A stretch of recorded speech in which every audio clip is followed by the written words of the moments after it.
Hello, good evening. Apologies for the delay.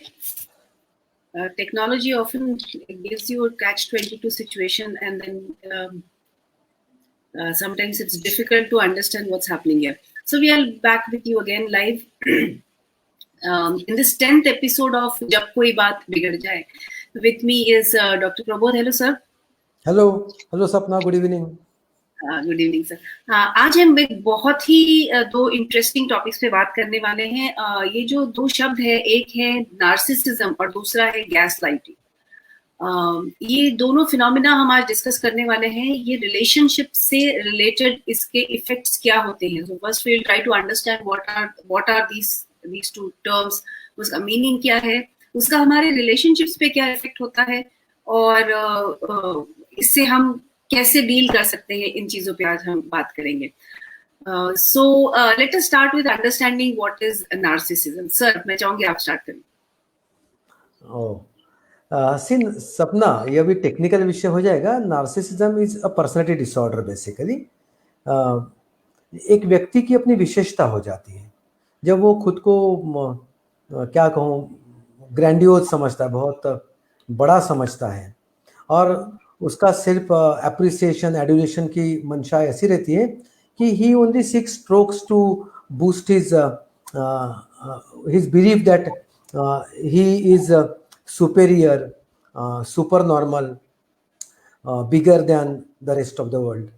और अक्सर ऐसे लोग जब हमारे इर्द गिर्द होते हैं तो जैसा देखा गया है कि मेरी लाइन बड़ी है ये साबित करने के चक्कर में जैसे हम दूसरों की लाइन काटने लगते हैं, छाटने लगते हैं, वैसे ये नार्सिसिस्ट लोग अपनी काबिलियत साबित करने के लिए दूसरों की कमियां हाईलाइट करते हैं।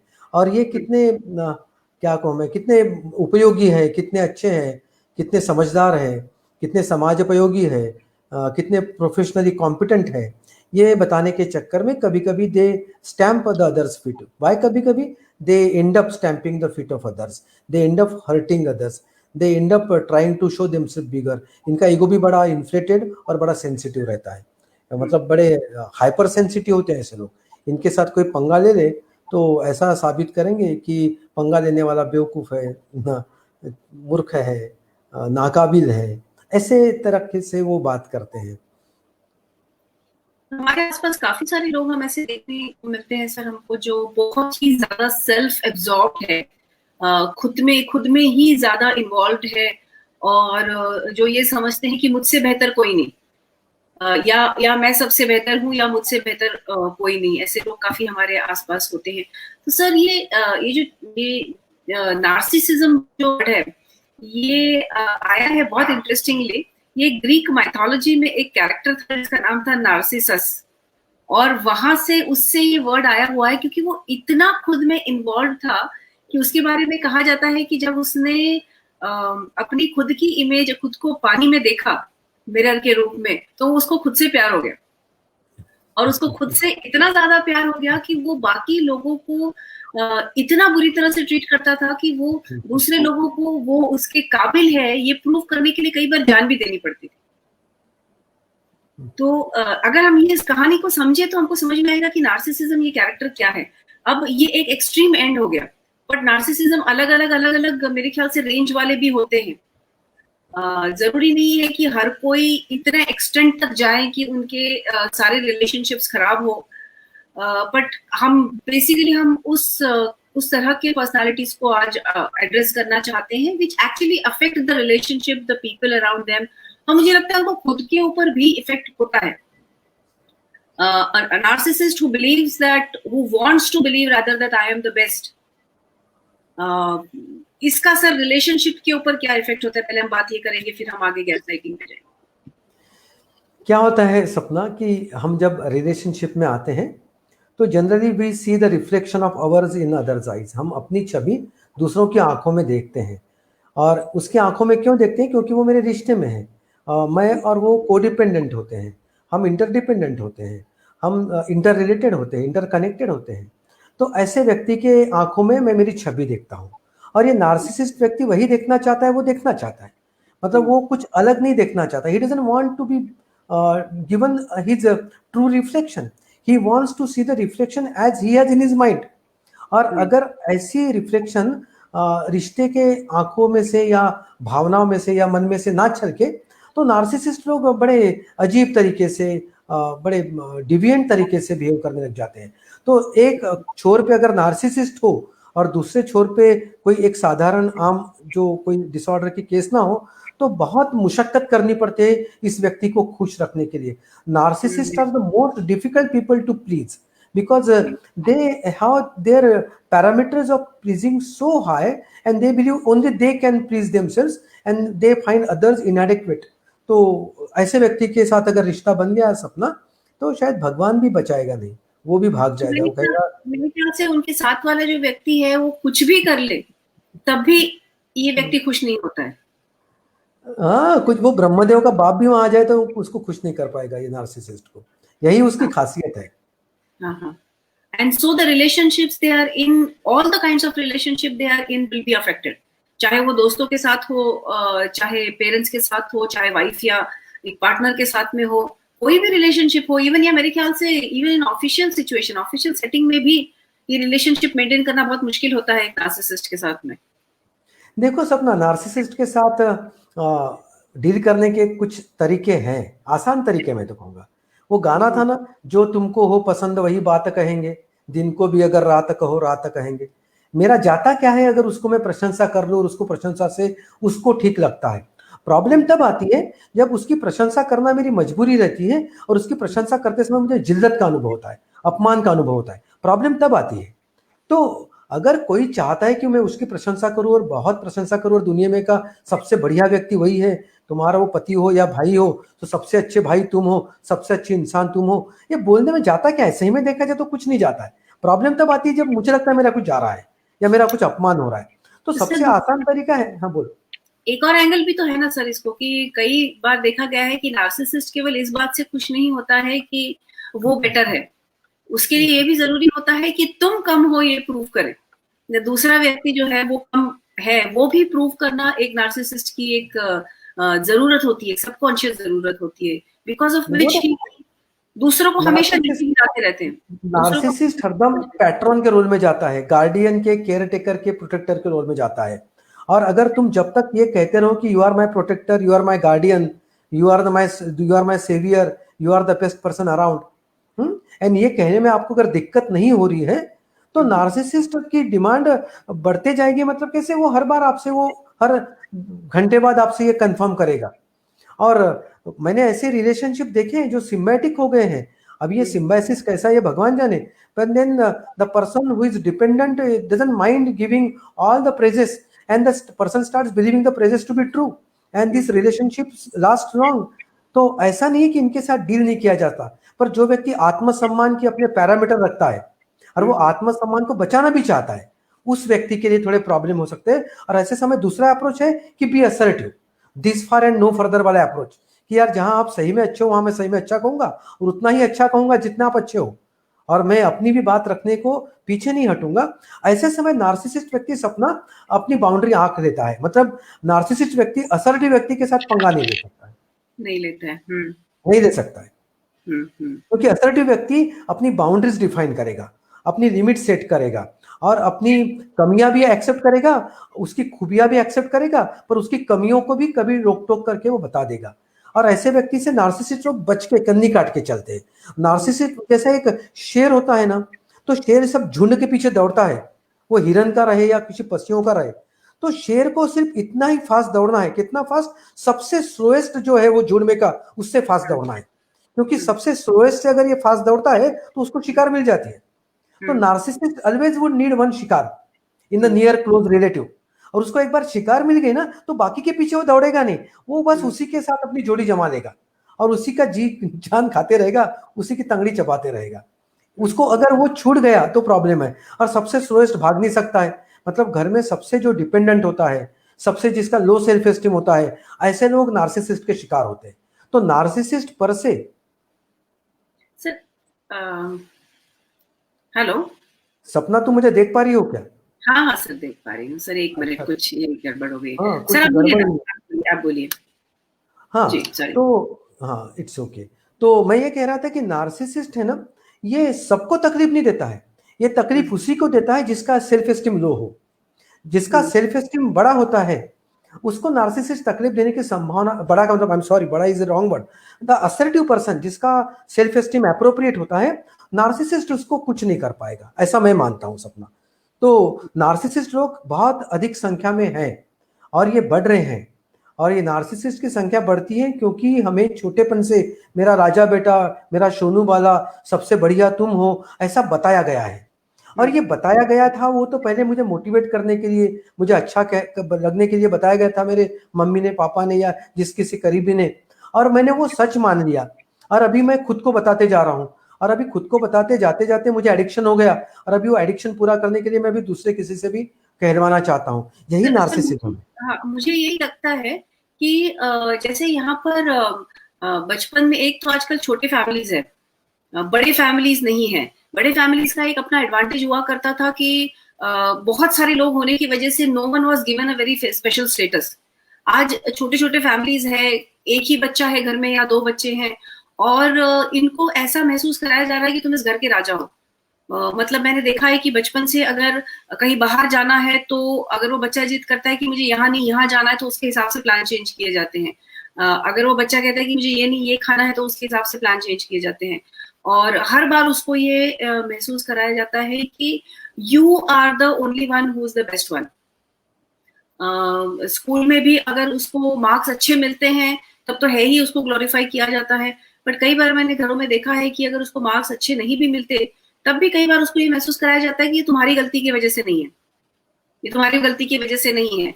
पेरेंट्स जो है टीचर से झगड़ा करने के लिए जाते हैं, या उस बच्चे को ऐसा महसूस कराते हैं कि तुम्हारी कोई गलती नहीं है इसमें। ये सब चीजों की वजह से, and because right from the childhood कोई नहीं है और तुम राजा हो, तुम ही हो सब कुछ। Narcissism is, I think, and sir typically एक चीज मैंने ऑब्जर्व की है कि this is seen more commonly in the first child of the house. पहला वाला जब बच्चा होता है तब उसको कोई दूसरा बच्चा नहीं होता है घर में उस समय, और दोनों बच्चों के बीच में आजकल जो 5 से 5+ ईयर गैप ही होती है, तो 5 साल तक तो उसका पूरा एस्टैब्लिश हो जाता है कि I am the king of the house.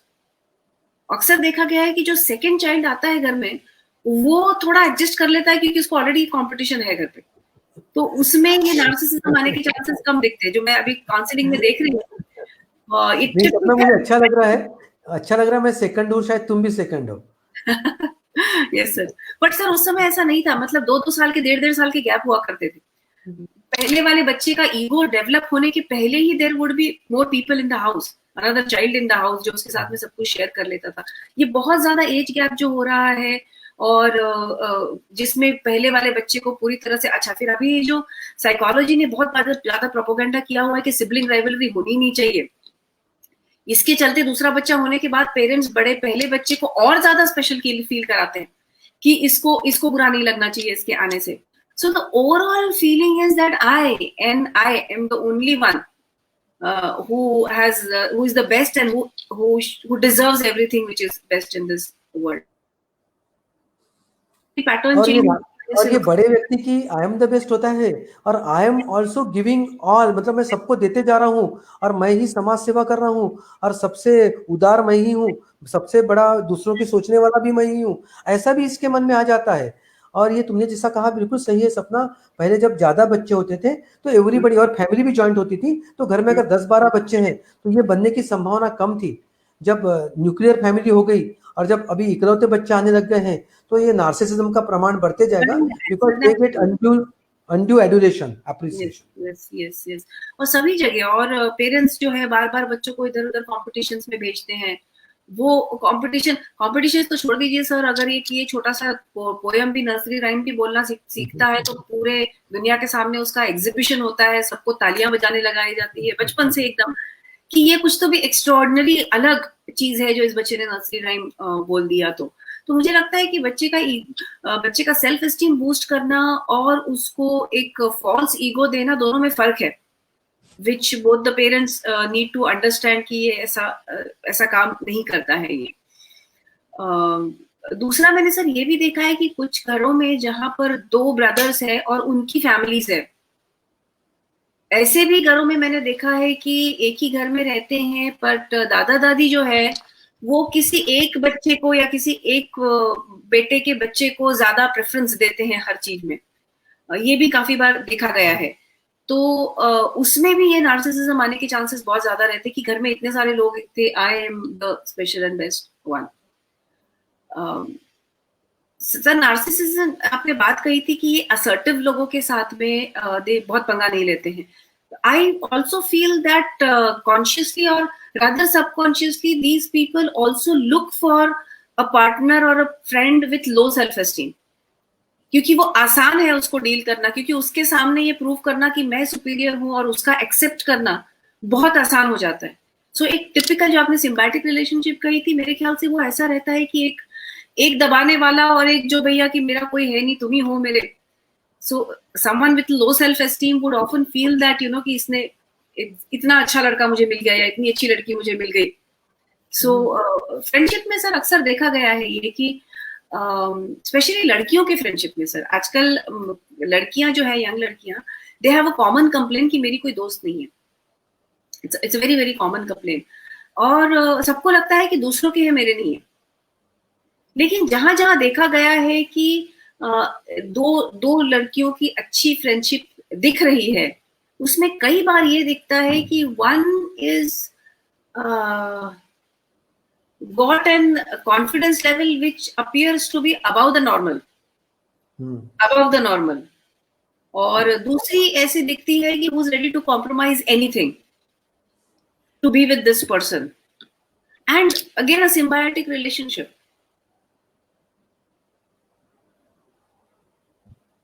तो ये नार्सिसिज्म जब हम एक्सप्लेन करने की कोशिश कर रहे हैं आपको, तो ये समझिए कि ये पर्सनालिटी ट्रेट है। Narcissism is a personality trait. कुछ किया नहीं जा सकता उसके बारे में, ऐसा नहीं है, इसके बारे में हम बाद में बात करेंगे, बट प्लीज अंडरस्टैंड ये हमको दो तरीके से रिकॉग्नाइज करना है कि अगर आप किसी रिलेशनशिप में हैं और आपको बार बार कंटिन्यूसली दबाया जा रहा है, आपको बताया जा रहा है कि आप अच्छे नहीं हो, हर बात में आपको बताया जा रहा है बहुत प्यार से कि ये ठीक नहीं है, ये ठीक नहीं है, ये ठीक नहीं है, आप में ये बाल ठीक नहीं है और ये ठीक नहीं है, इस तरह की चीजें जब आपको बताई जा रही है तो there is every possibility that you are with a narcissist. इस तरह की चीजें अगर रिपीटेडली बार बार आपको बताई जा रही है, एक बार कोई आपको फीडबैक दे तो वो नार्सिसिस्ट नहीं होता है, बट रिपीटेडली किसी के ट्रेट में अगर आपको दिखता है कि आपको बार बार नीचे गिराया जा रहा है या कंटिन्यूसली दूसरों के बारे में बुरी ही बात करते, इसमें ये ठीक नहीं है, ये ठीक नहीं है, ये अच्छा नहीं है, वो अच्छा नहीं है, तो प्लीज रिकॉग्नाइज करिए कि शायद आप एक नार्सिसिस्ट के साथ में हैं। और अगर आपको लगता है कि समय के साथ में चीजें ठीक हो जाएंगी, तो इसकी पॉसिबिलिटी बहुत कम है। The narcissist would remain a narcissist. So one is that, and secondly, I think it is very important for us also to realize, do I have a narcissist inside me? आप बहुत हंस रहे हैं sir, आपके मन में क्या है? All of us need to be narcissist. Somebody who doesn't have a narcissist inside has another problem with the self-esteem. Because हम अच्छे हैं, मैं यूनिक हूँ, मैं विशेष हूँ, मैं खास हूँ, ये सोचना बुरा नहीं है। प्रॉब्लम है सिर्फ मैं अकेला यूनिक हूँ, मैं सिर्फ अकेला खास हूँ, ये सिर्फ अकेला वाला नार्सिसिस्ट है। पर कुछ समय के लिए हो सकता है मैं संगीत में सिर्फ अकेला खास हूँ, या क्रिकेट में मैं सिर्फ अकेला खास हूँ, किसी एक डोमेन में मैं अकेला खास हूँ, तो वो domain specific narcissism can come from your competence also. And then तुम बोलते इसमें बात मत कर, मुझे पता है। somebody could be good in investment, maybe husband or wife, and then that is okay, and wife could be good in cooking, then that's fine, मुझे मत बताओ कैसे पकाना, मैं पका लूंगी, that's fine, that is again symbiotic। क्योंकि हाँ बोलो।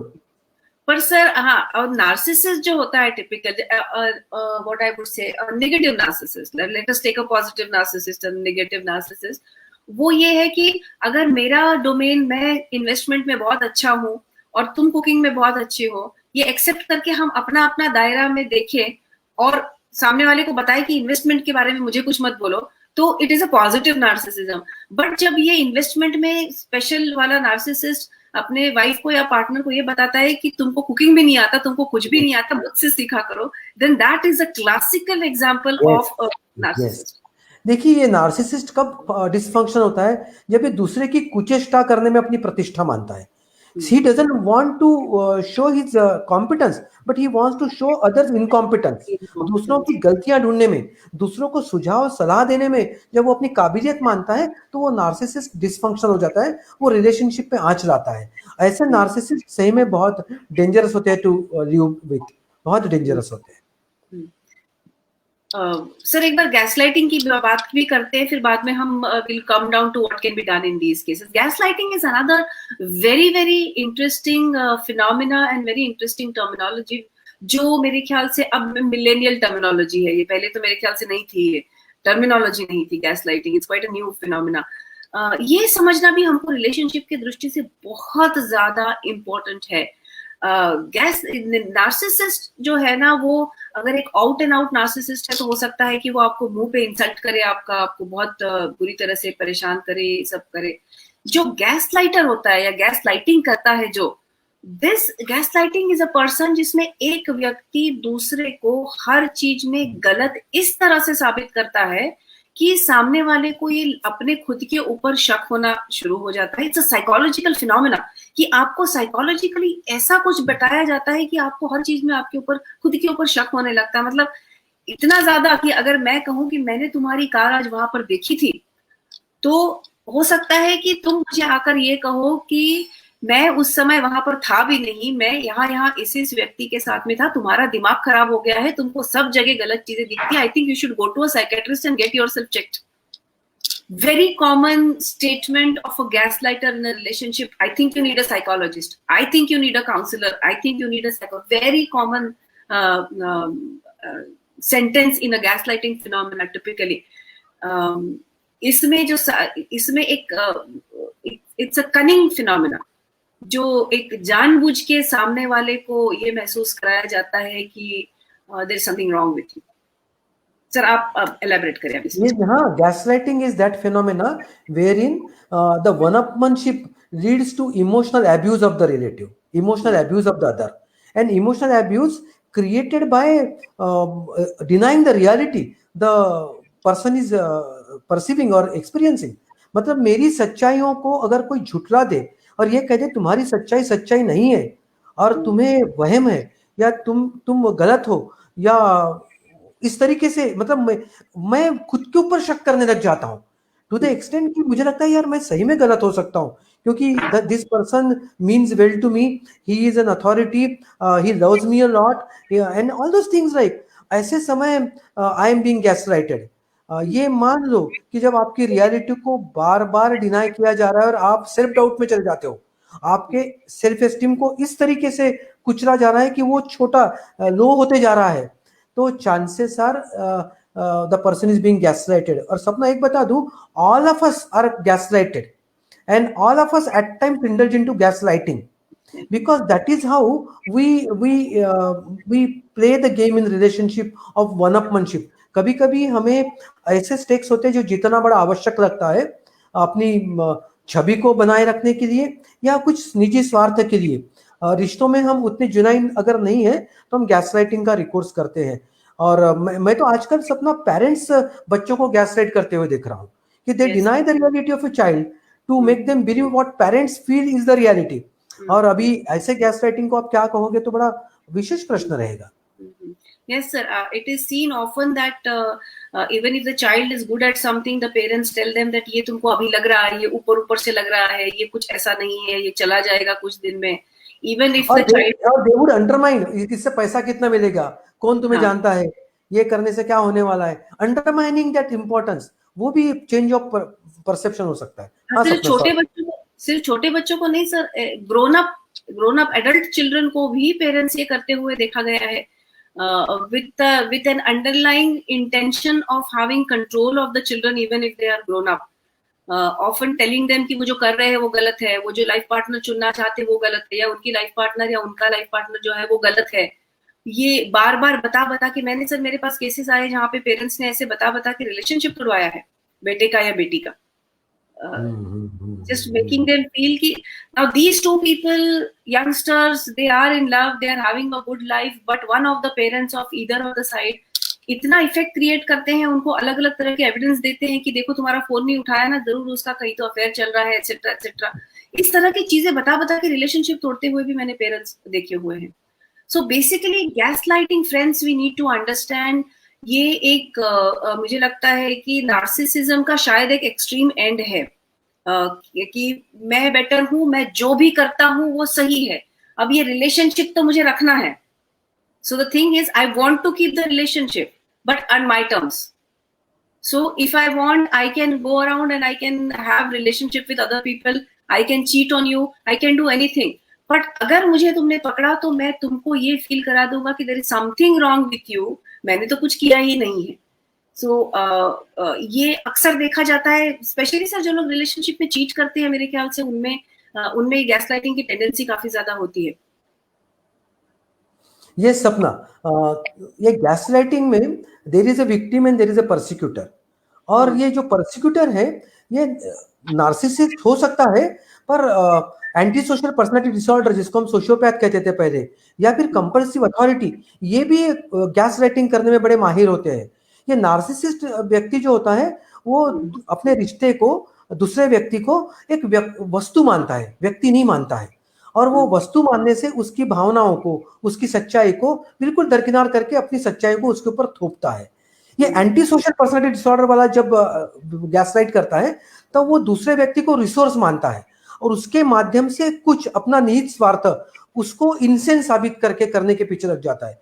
सो in that sense the gaslighting by anti social personality disorder is more dangerous, क्योंकि उसके जो ट्रेट्स हैं वो बहुत सटल होते हैं. Narcissism you can identify very easily, but anti social personality disorder is very difficult. सही में देखा जाए तो ये जो गैसलाइट शब्द आया है ये एक मूवी से आया है, अंग्रेजी मूवी 1932 या 34 में आई थी. उसमें जो परसिक्यूटर दिखाया वो एंटी सोशल पर्सनालिटी डिसऑर्डर की केस दिखाया था, और उसकी बीवी जो दिखाई है वो विक्टिम गैसलाइटर दिखाई थी. वैसे एक फिनोमेना आया है. वैसे ही अगर वर्किंग प्लेस में देखा जाए तो कंपल्सिव अथॉरिटी जो होती है, जिसको अपने कर्तव्य पूर्ति करनी है, for him the task is important, ऐसे व्यक्ति भी अपने एम्प्लॉय को गैसलाइट कर सकते हैं. मतलब they would make them believe that you are nonsense, listen to me what I am telling you, and your reality doesn't exist, my reality is the ultimate reality. तो वो वहां कंपल्सिव मतलब he has a straitjacket thinking, he knows I have to follow the blueprint of the success path, और वो ऐसे समय gaslight कर सकता है. और गैसलाइटेड जो विक्टिम है उसको अपन गैसलाइट हो गए बहुत समय तक समझता ही नहीं है, क्योंकि तीनों लोग इस तरीके से बखूबी समझाते हैं कि how good they are for the welfare of the victim. मतलब एम्प्लॉयर एम्प्लॉय को इस तरीके से बताएगा कि तेरे प्रमोशन के लिए ये करना आवश्यक है, या एंटी सोशल पर्सनालिटी डिसऑर्डर इस तरीके से बताएगा कि see I am only helping you and then through this you would grow, जबकि वो खुद उसके ऊपर छाती पे पांव रख के आगे बढ़ना चाह रहा है. या नार्सिसिस्ट ये बताता है कि मैं तो तुम्हारे भले की बात कर रहा हूँ और मैं तो अच्छा हूं ही, और तुम तो नासमझ हो, और तुम्हारे लिए दूसरा पर्याय नहीं, जो सिर्फ मेरे पास आके ही तुम मोक्ष प्राप्ति कर पाओगे. इस तरीके से गैसलाइट करते हैं, and the victim ends up in believing the persecutor's version, and that is when you are really gaslighted. These people are very manipulative, क्योंकि ये अपने कई बार प्रूफ भी क्रिएट कर लेते हैं कि अगर उनको किसी ने, वाइफ ने कहा कि तुम्हारा अफेयर चल रहा है, मैंने वहां पर तुमको उसके साथ देखा था, तो ये अपने किसी दोस्त को लेकर आएंगे साथ में, उससे ये बुलवाने के लिए कि मैं तो इसके साथ में था, इसको पूछ लो, तुमको ही झूठ लग रहा है. अब जब इतना कोई तीसरा व्यक्ति आके बोलता है तो ये वाइफ को ऐसा होता है कि शायद मैंने ही कुछ गलत देखा था. And gaslighting people typically want to keep their partners in confusion.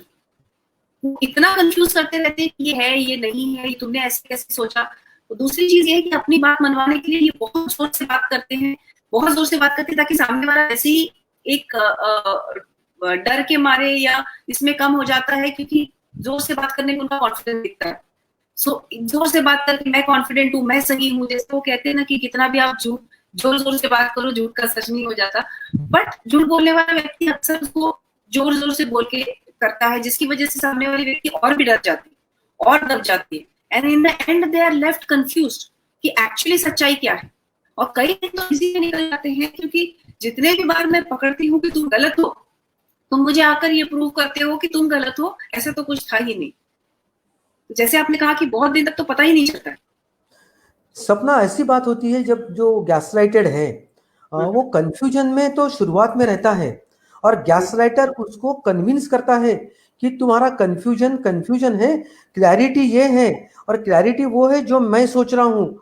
And gaslighted person ultimately perhaps ends in believing कि यार ये जो कह रहा है वही सच है। मतलब he starts with doubting the self because of the denial, manipulation, giving some perverted information और बीइंग एक्सप्लॉइटेड, फॉल्सूड, ये सब गैसलाइटर प्रोसिक्यूटर यूज करेगा।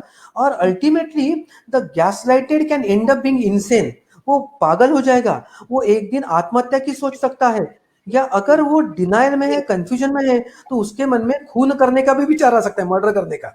मतलब उस हद तक उसको ये लेके जाते हैं प्रोसिक्यूटर। पर most of the time the gaslighted person might think of suicide as an option to come out of this dichotomy. But if he is convinced, हाँ, नार्सिसिस्ट के साथ कन्विंस होने की संभावना बहुत ज्यादा है। और एंटी सोशल पर्सनालिटी डिसऑर्डर के साथ उसको तो समझ में नहीं आएगा, वो शिजोफ्रेनिक हो जाएगा, वो साइकोटिक हो सकता है। और ये जो कंपल्सिव अथॉरिटी है, मतलब जो वर्क प्लेस सेटअप में है, उसको जैसे ही बॉस बदल जाएगा तो उसके आंखें खुल जाएगी। पर ये नार्सिसिस्ट के साथ जब गैसलाइटेड व्यक्ति विक्टिम होता है ना, तो वो शायद सुकून ढूंढता है उसकी फिलॉसफी को आत्मसात करके, और वो सिम्बायोटिक रिलेशनशिप पे उतर सकता है। मतलब उसका कंफ्यूजन जब दूर होता है तो वो अपनी आइडेंटिटी खो देता है। सर एक सवाल है बहुत इंटरेस्टिंग, मुझे लगता है अभी यहाँ पे इस समय लेना चाहिए। हाँ। ये सवाल पूछा है अन्नपूर्णा श्रीनिवासन ने। There are mentors who speak like this. Okay, speak like this, she is saying that mentors वो स्पीक लाइक दिस कि ये तुम ये ऐसा नहीं ऐसा करो, ये तुमको समझ में नहीं आ रहा है, दिस तरह से। And mentors guide you to be on the right path. So how do you differentiate between mentor and a narcissist? See, mentors, religious leaders, political leaders can be narcissist. Beware of them. मतलब mentor है तो वो well groomed personality है, ये belief आपकी अगर है, अन्नपूर्णा ने पूछा है, तो ये शायद बिलीफ सही नहीं है। आपको चेकअप करना है कि मेंटर जो कह रहा है वो is it opening your mind और is it closing your mind. If he is closing your mind then he is not a worthy mentor. और मैं आपसे सहमत हूं कि ऐसे कितने religious leader, political leaders, trade union leaders और कल्ट लीडर्स, मेंटर्स, ट्रेनर्स मैंने देखे हैं कि जो गैसलाइट करते हैं, they want to create a cult of their own. और ये बाड़े में बांधने वाले लोग, ultimately what happens when you collectively gaslight people, you brainwash them। मतलब ये फिदाइन हमलावर जो है, दे आर ऑल गैसलाइटेड इंडिविजुअल्स। उनको लगता है कि वो जन्नत में 72 हूर उनकी राह देख रही है, और ये फॉल्स बिलीफ पे वो अपनी जान देने के लिए तैयार है। They are gaslighted. वो ये नहीं मान रहे कि ये सच नहीं है। सच ये है कि ये जिंदगी ना मिलेगी दोबारा। अभी ये भी शायद गैसलाइटिंग हो सकता है मेरा आपके ऊपर, सोच लो।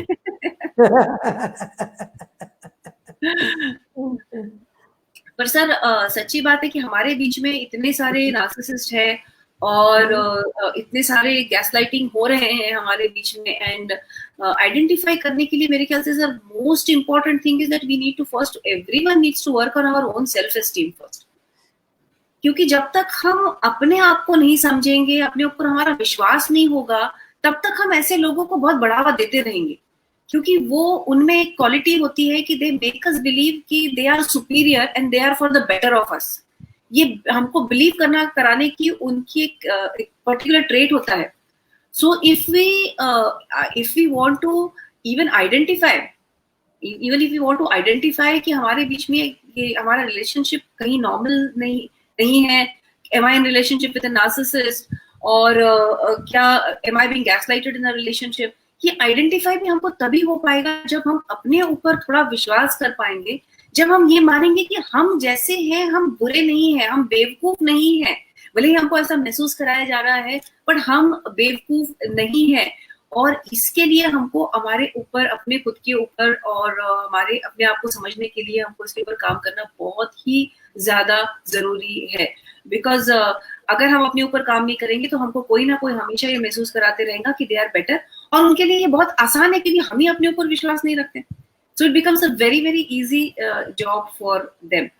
तो मुझे लगता है कि we need to start this phenomena of whole thing by first working on ourselves and our self-esteem. Sir, आप क्या कहना चाहेंगे? Yes, if you are assertive and if you are connected with your own experience and feelings and emotions, अगर मैं मेरे emotions को जो अनुभव कर रहा हूँ उसको नहीं झुठलाऊंगा, मेरी फीलिंग और मेरे अनुभव को मैं परस्यू करूंगा मेरी नज़र से, मेरी बुद्धि से, तो मैं गैसलाइट होने की संभावना कम है। प्रॉब्लम तब आता है जब मेरा कोई बुजुर्ग या मेरी कोई अथॉरिटी व्यक्ति या मेरे पे जो प्रेम करता है, ऐसा कहता है, वो कहता है कि तुम्हारा ये इमोशन ऑथेंटिक नहीं है, तुम्हारा ये एक्सपीरियंस सही नहीं है, और मैं उसे मानने की संभावनाओं को जन्म देता हूँ क्योंकि मेरा सेल्फ एस्टीम अप्रोप्रिएट नहीं है, लो है। ऐसे समय में गैसलाइट होने की संभावना में चले जाता हूँ, और मैं गैसलाइट उसी से होता हूँ जिसका मेरे ऊपर प्रभाव होता है। मैं जिसका मेरे पर प्रभाव नहीं है वो मुझे गैसलाइट नहीं कर सकता है। Strangers cannot gaslight you. All the gaslighted victims are the people who trusted the person who gaslighted them. So gaslighter is always the person who has influence on you. Exactly. मुझे sir एक ये लगता है कि जब हम इस तरह के रिलेशनशिप में होते हैं जहां पर एक टिपिकल मेरे ख्याल से सिम्टम ये है कि सामने वाले व्यक्ति से कुछ भी बात करने के पहले हम 2 बार 4 बार 10 बार अगर हमको सोचना पड़ता है, दिस पीपल ना who are important in our life, या लाइफ पार्टनर हो, या पेरेंट हो, या कोई इम्पोर्टेंट मेंटोर हो, इस तरह के, या फ्रेंड हो, इस तरह के कोई भी व्यक्ति के सामने हमारे जो हमारे लिए क्लोज है, इंपॉर्टेंट है, इनके सामने अगर हम 4 बार सोचते हैं बात करने के पहले ये बात कहूं या नहीं कहूं, तो मुझे लगता है कि शुरुआत वहीं से है कि there is something which in this relationship which is not right. Otherwise ये सारे रिलेशनशिप ऐसे हैं कि we should have an openness कि मैं अपना ओपिनियन रखूं, तुम अपना ओपिनियन रखो, let us have a discussion, and sometimes you might be right, sometimes I might be right, sometimes we both may be right. तो अगर ये चीज हो रही है तो this is the first symptom for you to realize and stop and think, क्यों डर लग रहा है? ये डर लगने वाला रिलेशनशिप नहीं होना चाहिए, ये डर वाले रिलेशनशिप्स नहीं है, क्यों डर लग रहा है? और कई बार जब हम ये सोचेंगे बैठकर कि हमको क्यों डर लगता है बात करने के लिए, क्यों 4 बार सोचना पड़ता है, वी माइट रियलाइज कि वो जो सामने वाला व्यक्ति जिस तरह से हमको हर बात में झुठलाता है, हमको हर बात में नीचा दिखाता है, हमको हर बात में गलत दिखाता है, दैट इज द रीजन कि हमको बात करने से ही डर लगने लगा है। So that can be a classic insight into what kind of a relationship we are in. Are we being gaslighted? And if you are gaslighted, Sapna, I think we'll have to note, जैसे तुमने कहा कि am I taking time to open up, am I not in position to disagree with the person, अगर ये हो रहा है तो पहले मुझे ये खुद से कहना है कि it's okay to be afraid of somebody, it's okay not to be very comfortable disagreeing. If I tell myself it's okay, chances are his ability to gaslight me would be lesser. But if I deny myself कि it's not okay, so understand सपना, यहाँ पे self gaslighting होने वाला है। I am going to gaslight myself, मतलब I am going to deny my authentic emotions कि I am telling how can I not be okay with talking to my close one, how can I not be okay to showing my disagreement or differences। ये जो मैं खुद को question कर रहा हूं अभी, ये गैसलाइटिंग इफेक्ट को डिपेंड करता है। मतलब इश्यू ऐसा होता है सपना कि when somebody is gaslighting you, you also start gaslighting yourself. That is a secondary gaslighting and that is more dangerous, जहां पे आप आपके कंफ्यूजन को रिजॉल्व करने के लिए उसकी बातों को सच मानने लगते हैं, और उसकी बात होती है तुम बेवकूफ हो, तुम अपनी अकल मत लगाओ, तुम्हें कुछ आता नहीं है, तुम्हें समझता नहीं है, तुम मैं हूं ना, मेरी बात सुनो, तुमको जो कहा वो कहते जाओ, तुमको नहीं जमता है तुम बाहर मत जाओ शाम के समय, ये जो कुछ कह रहा है वो उसको मैं सच मानने लगता हूं और मैं गैसलाइटिंग इफेक्ट का विक्टिम बन जाता हूं। और एक बार विक्टिम बन जाए ना सपना, तो फिर शायद बहुत मुश्किल होता है, ये बाहर निकालना बहुत मुश्किल होता है। सर एक और चीज जो मेरे दिमाग में आई थी इसको लेकर कि जब हम ये मानते हैं कि हमको सब चीजें सही आनी चाहिए, I should be good at everything, I should know everything, I think that is also a phenomena for which others can take advantage of us, क्योंकि दुनिया में ऐसा कोई व्यक्ति नहीं है जो सब चीज में इक्वली इंटेलिजेंट हो या समझदार हो। So if I can accept my self as I am कि मैं एक पर्टिकुलर चीज में बहुत अच्छी हूँ, दूसरी चीज में मैं अच्छी नहीं हूँ, and this I can do very well, this you can do very well. अगर मैं ये अपने आप को जैसे हो वैसे पॉजिटिवली एक्सेप्ट करती हूँ, तो मुझे लगता है कि सामने वाले की इंटेंशन समझना भी मेरे लिए आसान हो जाता है। कि वो अगर मुझे कह रहा है कि suppose I am very good at cooking and he is telling me that you are an idiot, तुमको कुछ नहीं समझता है बाहर का, या तुमको कुछ भी नहीं आता है, तो I will tell no boss, this is my speciality, don't speak in this particular field. But उसके लिए मुझे खुद को अपने ऊपर विश्वास होना चाहिए, एंड आई हैव टू सपना अंडरस्टैंड। सर, सपना मैं समझता हूँ तुम अगर वेरी गुड एट कुकिंग हो, मतलब if you are good at cooking, और वो कह रहा तुम्हें कुकिंग नहीं आता है, तो तुमने कहने की भी जरूरत नहीं कि मैं गुड एट कुकिंग हूँ, तुम्हें फर्क नहीं पड़ता है। फर्क नहीं मतलब पड़ना अगर तुम्हें फर्क नहीं पड़ता चाहिए। है तो तुम बोलो या ना बोलो, तुम्हारी सच्चाई बदल नहीं रही है। जब तुम्हारी सच्चाई बदलने की संभावना बनती है ना, जब तुम डाउट करने लगते हो, तो तुम गैसलाइट हो रहे हो।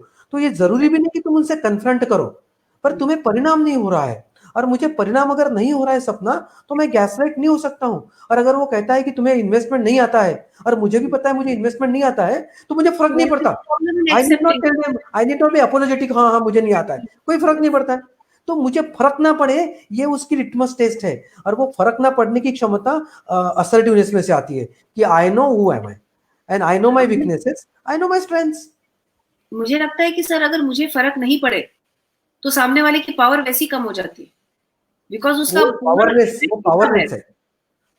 पूरा इफेक्ट ही वही है कि मेरे ऊपर असर होना चाहिए। If I am self confident, मेरा सेल्फ एस्टीम अच्छा है, मैं जानती हूँ अपने आप को, and I am very comfortable the way I am, और तो मुझे अगर सामने वाले के बोलने का असर नहीं हो रहा है, तो I think he will become powerless just like that. Very true Sapna. It is the doubt created by me, it is a doubt created by him about me. When that doubt creates ripple inside me and I start doubting myself, is a place where that seed germinates. He can only plant a seed of doubt, but then germination has to happen inside me, and the person with a less assertiveness will have the germination ground, and the person with a low self esteem will have a fertile ground. तो वहां तो fertility बहुत ज्यादा है लो self esteem में, और वहां पे कोई भी आदमी उसको गैसलाइट कर सकता है। मतलब मैं स्ट्रेंजर की तो बात नहीं करूंगा, but anybody who is authority can gaslight that person, because that person is carrying a low self esteem. Sir counselling में मैंने देखा है कि मेरे पास में आने वाले कई लोग जब रिलेशनशिप्स के लिए आते हैं particularly, so the person who is coming to me many a time says that मुझे लगता है मैं एग्जैजरेट कर रही हूँ, ऐसा है नहीं, उसने मुझे बताया था कि तुम बहुत ज्यादा इमोशनल हो, उसने मुझे बताया था कि तुम जब देखो हर बात पे रोती हो, तो उसने मुझे बताया था, and this comes so frequently that I realize that this person has been made to feel bad about their own emotions also. And it is in the name of caring. Caring. And it is in the name of love that these people do it to the victim. मतलब victim को ये भी एक guilt रखता है। देखिए सपना, मैं गैसलाइटेड लोगों की और एक खासियत बताता हूँ।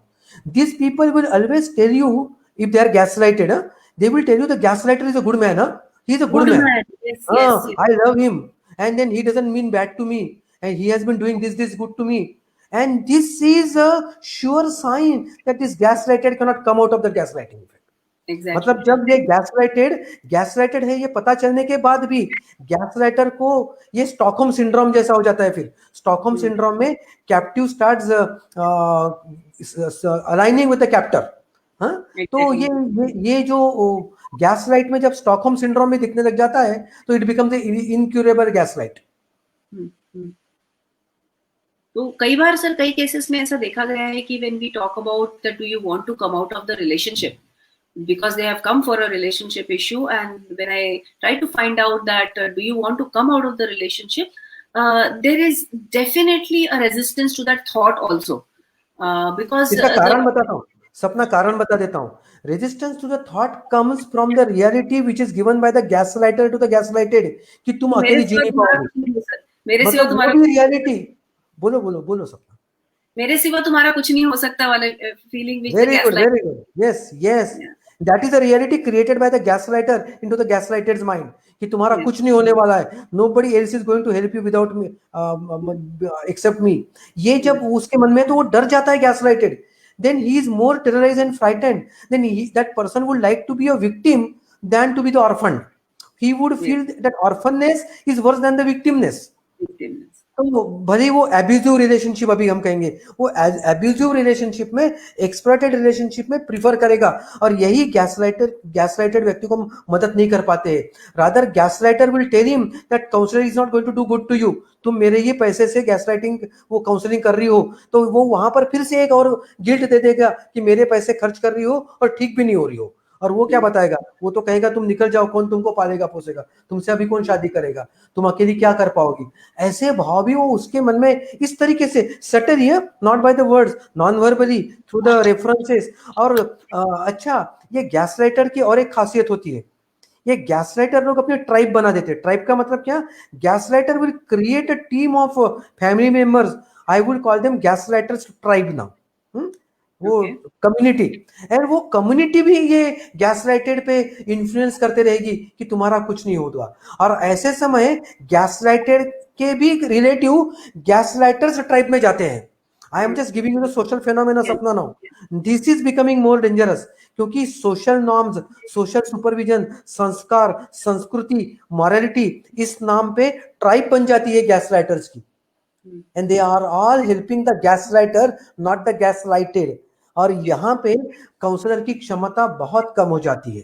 God helps them who help themselves, and if the gaslighted doesn't want to help himself और herself, then even counsellor finds him very very inadequate. क्योंकि counselling is not about creating a rebel, counseling is about finding the ways to overcome the trauma and creating the perspective to deal with the trauma।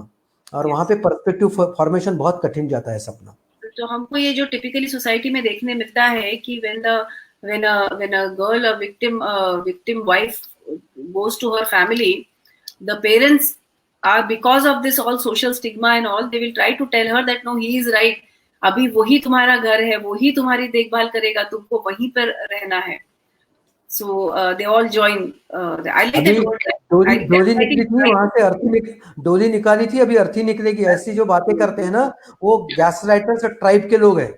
I am saying I really tribe. like that term. I like that term, gaslighters No, tribe. this is a technical term. This is not my term. This is Okay. from that.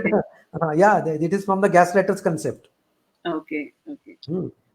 Sir, कभी जो परसिक्यूटर है, जो gaslighter है, या जो narcissist है, इनका इनके ऊपर भी कुछ नेगेटिव इफेक्ट हो सकता है of their own thinking and pattern? Yes Sapna, gaslighters are the most insecure and anxious souls. उनको डर बना रहता है, वो दे आर द बलून्स। और बलून्स कैसा होता है, उसको एक पिन का कहीं प्रिक लग जाए ना, तो वो फूटने का डर होता है, उनकी हवा निकलने का डर होता है। तो gaslighters are always carrying a fear of getting exposed. But if it is ASPD, antisocial personality disorder, the person is so intelligent that he would somehow have the shield over him not to get prick. But ये narcissist people will be afraid of the assertive people. मतलब ये अगर narcissist की बीबी अगर counsellor के पास जाती है, तो narcissist is the most insecure person. उसको लगता है ये अभी ये काउंसलर ये इसको कुछ देगा और वो प्रिक कर देगा तो मेरा गुब्बारा फूट जाएगा, बलून फूट जाएगा। तो ये बलून फूटने का डर वो कैरी करता है। And they are the most insecure people. वो बहुत सस्पिशियस होते हैं, वो डाउटफुल होते हैं। उनको पता होता है कि मेरी औकात इतनी नहीं जितनी मैं इर्द गिर्द चाहते हैं हेंचमैन, यसमैन, वो ट्राइब कि जो उसकी संस्कृति, मॉरलिटी के नाम पे उसको वो गुब्बारा को बचाए रखते हैं। तो ये लोग वैसे बहुत असुरक्षित होते हैं। और ये लोग सपना लोनली होते हैं। अल्टीमेटली लोनली मतलब उनको अंदर से ये डर लगता है कि कब कौन व्यक्ति मेरे से दूर चला जाए। तो अंदर से वो लोनली होते हैं और उन्होंने पकड़ के रखा है, जकड़ के रखा है ये विक्टिम को, गैसलाइटेड लोगों को। तो गैसलाइटेड लोग जब तक उसके साथ है तो वो भास करता है कि मैं तुम्हारा सेवियर हूं, पर अंदर ही अंदर ये डरा रहता है कि कोई मेरा ये जो शिकार है इसको बाहर खींच ना लाए मेरे मुंह से, मेरे हाथ से। इसलिए जब ये गैसलाइटेड व्यक्ति बाहर जाने लगता है, सोशलाइजिंग करने की बात करता है, तो ये he condemns, he objects, he rejects that socialisation of the gaslighted. वो उसके ऊपर आंच लाएगा, उसको सोशलाइज नहीं होने देगा। और जब सोशल फंक्शन में गैसलाइटेड व्यक्ति बाहर निकलता है तो वो जैसे उसके इर्द गिर्द छांव बोल के घूमते रहता है कि ये किसके साथ क्या बोल दे और मेरी कौन सी पोल खोल दे। तो बड़ा इनसिक्योर होता है सोशल एनवायरनमेंट में, और पर्सनल एनवायरनमेंट में वो शेयर होता है। Right, exactly. Sir, what can the victims do? This is a very important question that most of the people would have in their mind. जो नार्सिसिस्ट के साथ में विक्टिम्स है या गैसलाइटर्स के साथ में जो विक्टिम्स है, what can or what should they do? See there are now two ways. ये गैसलाइटेड लोग तो ऐसी गर्त में फंसे हैं कि उनको शायद पता भी नहीं है, पर फिर भी एक अंदर की आवाज होती है। These gaslighted people must find one good soul in their life. One good soul की बात कर रहा हूं मैं, good soul who is non-judgmental, one who has no vested interest. पहले पहले के जमाने में संत लोग, गुरु लोग, साधु लोग होते थे, वो इस कैटेगरी में जाते थे। आज तो मेंटर भी नार्सिसिस्ट होने की संभावना से नकारा नहीं जा सकता है। तो ऐसा व्यक्ति कोई मिल जाए, एनजीओ चलाने वाले हो, ऐसे लोग जिनका कोई निहित स्वार्थ ना हो, ऐसे लोगों के संपर्क में आके अगर ये अपनी बातें सिर्फ करते रहे, और बातें करते समय वो व्यक्ति जब ये कहे कि तुम्हें लगता है तो हो सकता है वो सच हो, क्योंकि वो आज तक ये सुन रहा है तुम्हें लगता है वो झूठ है, तो ये झूठ है बोलने वाले की ट्राइब से बाहर निकल के अगर इस व्यक्ति को कोई एक ऐसा व्यक्ति मिल जाए कि जो कहे हो सकता है तुम जो कह रही हो सच हो, वो ये ना कहे ये सच है, हो सकता है सच है, ये पॉसिबिलिटी भी अगर उसको कहीं सुनने को मिली तो गैसलाइट इफेक्ट के बाहर आने में थोड़ी आसानी हो सकती है, because this person can gather courage. पर अगर ऐसा व्यक्ति नहीं मिलता है तो इस व्यक्ति ने क्या करना चाहिए? अगर उसको अंदाज हो रहा है कि मैं गैसलाइट हो रहा हूं, तो उसने अपनी भावनाओं को लिख के रखना चाहिए कि मुझे ऐसा लग रहा है, और मेरा करीब का व्यक्ति कहता है आपको ऐसा नहीं लगना चाहिए, और वो कहता है ये ऐसा लगना नहीं, ये ऐसा लगना चाहिए, या आपको ऐसा लगना गलत है।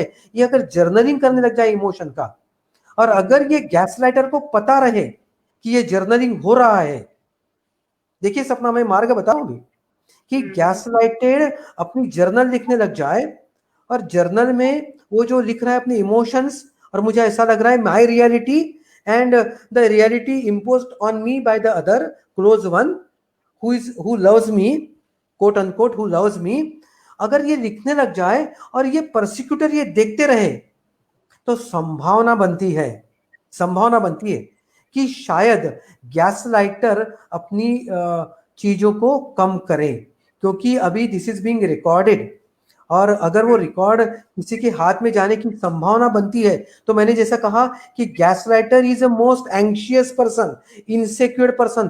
कहां पे पिन लग जाएगी ये डरता है, और ये जर्नल में से पिन लगने का डर उसको लगने लग जाएगा, तो संभावना बनती है कि वो एक रैशनल लेवल की बातें करने लग जाएगा, और रैशनल लेवल की मतलब वो खुद को रैशनलाइज करने लग जाएगा अगर वो नार्सिसिस्ट है तो।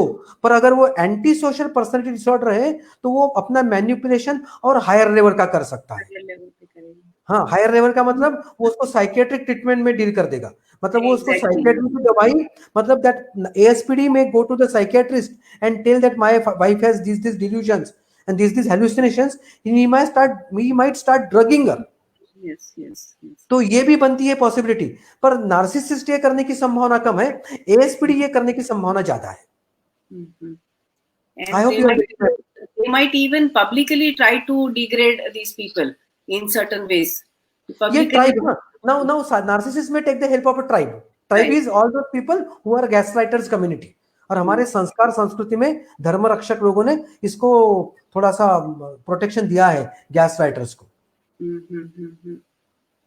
Sir, a male dominant society has more effect, promotes more of gaslighting.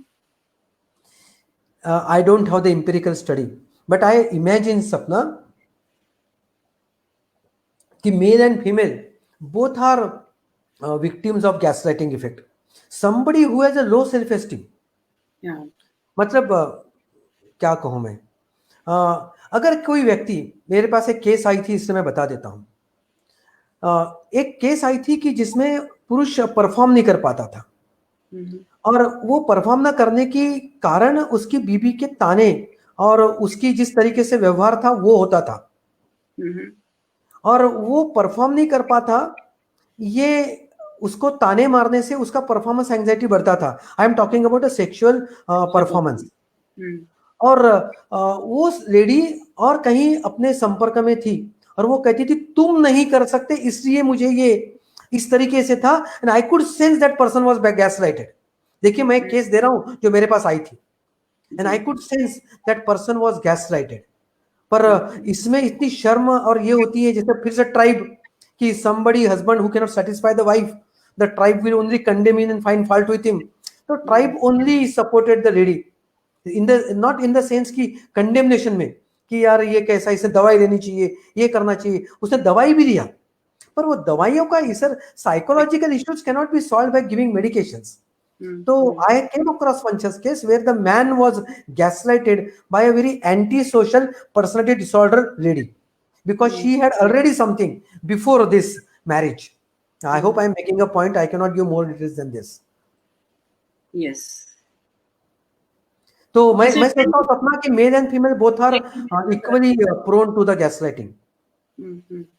और gaslighted person cannot speak aloud in the society, क्योंकि वो ऐसे जगह की खाज खुजली दर्द घाव होता है कि वो पब्लिकली डिस्प्ले करना कठिन जाता है. अपने व्यक्ति के बारे में गलत बोलना, झूठ बोलना, और वो तो व्यक्ति झूठ बोलती है ऐसा ही कहती थी, ये वहम हो गया है, इसको सब लोग ऐसे ही लगते हैं. ऐसा जब होता है तो मैं ही शर्म के जाता हूँ. और ये पति शकीला है ये बोलना बड़ा आसान होता है अगर वाइफ प्रोफेशनल है तो. So he was being gaslighted. Yes. So I think, sir, majorly we cannot say male or female, but we can definitely say that low self-esteem is a precursor to be in a relationship with a gaslighter or a narcissist. सबका इसमें study नहीं है. There is no empirical study to say this way or that way. Therefore, I am imagining this. I could be wrong. I must say I could be wrong. जो cases हम देखते हैं उसमें typically हमको दिखता भी है कि ये जो विक्टिम है ये इसको लो सेल्फ एस्टीम है, क्योंकि सर दूसरा मुझे ये लगता है कि जिसका सेल्फ एस्टीम अच्छा है वो टॉलरेट भी नहीं करेगा. वो एक तो इफेक्ट कम होगा उसके ऊपर, वो दूसरा टॉलरेट भी नहीं करेगा. वो try to get out of that relationship और डू समथिंग अबाउट इट. वही व्यक्ति है चुपचाप टॉलरेट करेगा जिसका खुद के ऊपर ही विश्वास नहीं है, जो खुद को खुद ही डाउट कर रहा है. तो सामने वाला जब बोलता है तो just highlighted more. Very true. So someone has asked this question that if this person is a life partner, then what can we do? तो आरा तो सर ने पहले ही जवाब दिया हुआ है कि we need to talk to someone. Someone who's not. One moment, I want to say something. Sir, बोलिए. Life partnership in marriage is one, but then partnerships in life can be multiple. Life partner as a marital partner, one, fine, I have nothing to say against this. But to say that I have only one partner in my life, as if मतलब देखिए marriage is about the exclusivity of the sex. But if I have a partner in my games, I play with somebody, badminton, or I go to the club with some partner. If I have a intellectual discussion partner, if I have एक कैसे कोई recreation partner, मतलब हम बाहर जाते हैं, picnic पे जाते हैं, और आई am not gender specific, I am not being gender specific. तो ऐसे पार्टनरशिप, मल्टीपल पार्टनर की क्या प्रॉब्लम है? हमें ये बताया गया है कि जिंदगी में एक ही लाइफ पार्टनर होता है. मैं मैरिज लाइफ पार्टनर की बात नहीं कर रहा हूं, मैं पार्टनरशिप इन लाइफ की बात कर रहा हूं. Life partner and partnership of in life are different things.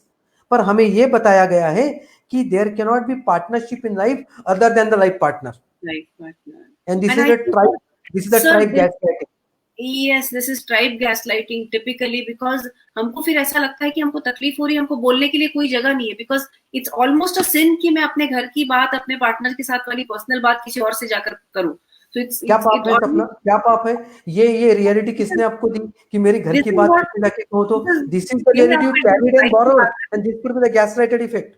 Exactly, ये ट्राइब की जो बात है, it just helps the society to keep things as it believes. Keep things as it believes, कि कोई और अलग कुछ ना करे.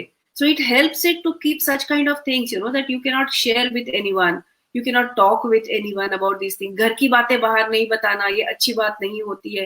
So this is a typical again gaslighting in the form कि भैया तुम सफर करो और तुम अकेले अपने घर में बैठे रहो. So many a times. और एक बताता हूँ, गैसलाइटेड को अगर बाहर निकलना है तो उसे घर के आदमी की मदद होने की संभावना कम है, उसको बाहर के आदमी की मदद हो. ये भी लिख लो मेरे से, क्योंकि गैसलाइटेड व्यक्ति को अगर घर से मदद होती थी तो वो गैसलाइटेड नहीं होता था. वो गैसलाइटेड हुआ है मतलब उसको घर की मदद होनी मुश्किल है. उसको कहीं बाहर की प्रोफेशनल हेल्प या कोई एनजीओ या कोई सेवाभावी संस्था या वेल मीनिंग सोल्स या स्पिरिचुअल, मतलब मैं स्पिरिचुअल को गलत तरह से नहीं कर रहा हूँ, अच्छे लोग, अच्छे इंसान अगर उसको मदद करे तो भगवान की कृपा हो. सर मैं एक बात यहाँ पर ऐड करना चाहूंगी.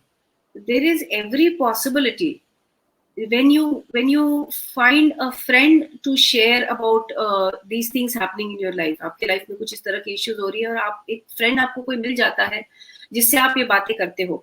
Now if this person, a friend, turns out to be a person of opposite sex, there is a huge possibility that because this person is listening and understanding, this victim who's already got low self-esteem and already believes that उसके साथ में गलत हो रहा है, can jump from this person to another person और यहाँ की power लेके उस व्यक्ति को वो power दे दे, इसकी भी possibility. And there could be another narcissist coming in the life of this gaslighted, and he could be gaslighted again.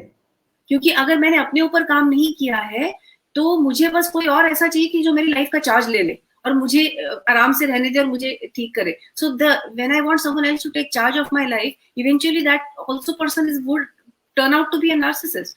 That he takes the charge of everything. So if you are a victim, you need to be very very careful कि आप किससे बात कर रहे हो and it is with what intention. If you are getting emotionally swayed, वो समय नहीं है. I am not saying that eventually you don't want to get into another relationship. That's your choice. But that's not the time, because if it happens at that time, तब आप फिर एक गलत relationship में जाने के चांसेस बहुत ही ज्यादा बढ़ जाते हैं. So at that time, then a professional help, I think, makes the most sense. Find a good counselor that you trust in and talk with them, because they are trained to be non-biased, they are trained to be non-judgmental, they are trained not to get emotionally involved with their clients. So वहां पर आपके लिए सबसे safe जगह वो है, क्योंकि आप ऑलरेडी इमोशनली ट्रॉमेटाइज्ड हैं, किसी और व्यक्ति के साथ में आप इन्वॉल्व हो जाने की पॉसिबिलिटी बहुत ज्यादा बढ़ जाती है. So you have to be a little bit careful at that particular place. ये मैं जरूर आपसे कहूंगी. और एक लास्ट क्वेश्चन सर ले लेते हैं बिफोर वी फिनिश दिस. इस लो सेल्फ एस्टीम कैसे इंप्रूव करें? हमारे हर सेशन में लो सेल्फ एस्टीम की बात होती है और हर सेशन में हम बताने की कोशिश करते हैं. सर मैं बता दूं इसको क्विकली 1 2 3 4 पॉइंट. सी, लो सेल्फ एस्टीम या सेल्फ एस्टीम, सेल्फ एस्टीम का मतलब है कि मैं अपने आप को कैसे एस्टिमेट करती हूँ. How do I estimate my self? Am I good, am I bad, I am respectable, I am intelligent, I am not. तो मेरा अपने बारे में एस्टिमेट क्या है? तो एस्टिमेट लगाने के लिए पहले तो मुझे अपने आप को जानना होगा. I have to know myself, and trust me, we don't know ourselves. हमने कभी अपने साथ में टाइम ही नहीं बिताया है. हम दुनिया भर के बारे में पूरा ऐसे लिख लेंगे, पर शायद खुद के बारे में 4 लाइन के ऊपर बोल नहीं पाओगे. So the first step always is to spend time with yourself and to know yourself. The most cliche exercise or tool of writing your strengths and weaknesses is the beginning. एक कागज पर लेकर लिखना है. It doesn't work by just imagining. You have to have that impression in front of you. और वो एक बार में लिखकर आपकी लिस्ट कभी नहीं बड़ी होगी. एक हफ्ता, 15 दिन, work on that list and look at yourself. It's only when you can look at yourself कि मुझ में इतने सारी अच्छी चीजें हैं जो दुनिया की डेफिनेशन में खास नहीं है. बिकॉज दुनिया की डेफिनेशन में high marks, you are very good, excellently beautiful, you are very good, badminton champion, you are very good. ये जो दुनिया के डेफिनेशन है, इसमें अगर हम नहीं बैठते हैं तो हमको लगता है हम में कुछ खास नहीं है. That's the beginning where we start that I am not good enough. That's when the low self esteem keeps, और उसका फायदा उठाया जाता है. So first and foremost is please spend time with yourself. और आप अपने आप से प्यार भी तभी कर पाओगे जब खुद को जानोगे. बिना जाने how can you fall in love with yourself? So the first and foremost time is spend little less time on social media and in meddling with other people's life कि इसने कहा कि फोटो डाली है और इसकी कौन सी एनिवर्सरी है. Please spend some time with yourself and you can actually start working on that. And of course I would say that it depends, it changes from person to person. So it will always be helpful to get in touch with a counselor जो आपके साथ particularly आपके issues को लेकर आपके साथ काम कर सके. सर आप इसमें कुछ ऐड करना चाहेंगे? सपना, तुमने बहुत अच्छी टिप्स दी है. अगर मुझे इस विषय को खत्म करना है तो मैं कहूँगा कि गैसलाइटेड नहीं होना जितना आवश्यक है, उतना ही गैसलाइटर भी मत होइए. Don't gaslight others. That is not a good way to deal with the low self-esteem of your near and dear one. Try to put this. Yes. एक सवाल इसी से रिलेटेड आया है. हम कैसे जाने कि हम गैस लाइटर तो नहीं है? अरे वाह, ये सवाल जो जिसने पूछा है ना वो आध्यात्मिक व्यक्ति है. बस ये सवाल पूछते रहो, आपको जवाब मिल जाएगा और आपको पता चलेगा आपने कितने लोगों को कितनी बार गैसलाइट किया है. और अगर आपको सच्चाई पता चल गई ना तो बस मन ही मन इच्छा रखिए कि मैं नहीं करूंगा दोबारा. इससे बाहर निकलने का और कुछ ये नहीं है. मतलब awareness is the method of coming out of the gaslightedness, and intention is the way to overcome that urge to gaslight others. Intention साफ रहे तो गैसलाइट नहीं करोगे। और जिंदगी में हमने गैसलाइट किया है और हम गैसलाइट हुए हैं, इससे कोई आसमान नहीं गिरता है, पर वो समय बहुत कम हो। वो समय जब बड़ा हो जाता है ना, तो तब तकलीफ होती है। You are gaslighted for a day, it's okay, but if you are gaslighted for a year, chances are it could be pathological. If you gaslight somebody for some time, it's okay, but don't continue to gaslight him for long, because it could just shatter that person in his life. बस इतना ही कहना चाहूंगा सपना। सो बहुत अच्छा discussion हुआ है sir. मुझे लगता है हमारे आज ऑडियंस भी बहुत इंटरेस्टिंग सवाल इन्होंने पूछे, so everyone was involved in that discussion. Friends, we just simply love to have this discussion with you week after week after week. आज 10 एपिसोड पूरे हो गए हैं, तो नेक्स्ट वीकेंड हम थोड़ा ब्रेक लेना चाहेंगे, एंड उस एक वीकेंड के ब्रेक के बाद we will continue again in the next weekend. हम आपको नोटिफिकेशंस देते रहेंगे, and please join us in this programme जब कोई बात बिगड़ जाए। ये हमारे बारे में है, आपके बारे में, मेरे बारे में और हम सबके बारे में। So we'll see you soon again in the next episode after 1 week, 2 weeks. Right? Thank you. Bye bye. Thank you. Bye.